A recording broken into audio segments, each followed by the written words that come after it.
आज मी तुमच्यासाठी मटण बिर्याणी बनवते, ती पण कुकरमध्ये आणि इतकी टेस्टी यम्मी लागणार आहे, ती आता मला पण नव्हती माहिती. सुरुवातीला मॅरिनेशनसाठी ना आपण अर्धा किलो मटण त्यामध्ये फेटून घेतलेली दही, अद्रक, लसूण, मिरचीची पेस्ट, थोडंसं लेमन ज्यूस आणि हळद टाकली आणि मस्त मिक्स करून घेतो. हा मॅरिनेशन पहिला असणार आहे.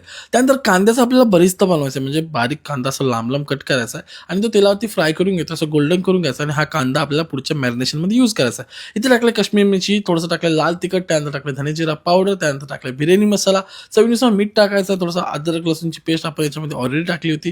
त्यानंतर टाकलं याच्यामध्ये आपण थोडासा बरिस्ता, हे सगळं टाकून मस्त मिक्स करून घेतलं. त्यानंतर कुकरमध्ये आपल्याला ॲड करायचं आहे थोडंसं तेल, त्यामध्ये खडे मसाले, अद्रक लसूण मिरची चॉप केलेली, बारीक केलेला कांदा चॉप तो पण याच्यामध्ये ॲड करून घ्यायचा आहे, मस्त मिक्स करून घ्यायचं आहे. मग ती मटण जी मॅरिनेट करत ठेवली ती याच्यामध्ये ॲड करून घ्या आणि मटणला मस्त तसंच झाकण न लावता कुकरचं शिजवून घ्या.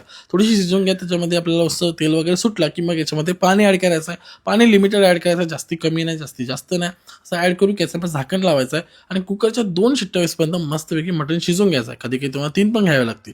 मित्रांनो, अशा प्रकारे मटण शिजवायचं आहे. परत एकदा गॅस ऑन करायचा आहे, पाणी कमी करायचं आहे, चवीनुसार मीठ टाकायचं आहे, कारण का राईस पण ॲड करायचं आहे. मग पुदिना कोथिंबीर टाकायची आणि आपल्याला याच्यामध्ये राईस ॲड करायचा आहे. आता मी बासमती राईसला भिजत ठेवला होता, जवळ 30 मिनिटं सोक करत ठेवला होता. तो याच्यामध्ये ॲड करते. पाणी वगैरे ॲड नाही करत आहे. पाणी असं असलं पाहिजे की राईस पूर्ण त्यामध्ये डुबला पाहिजे, थोडंसं वरती आलं पाहिजे.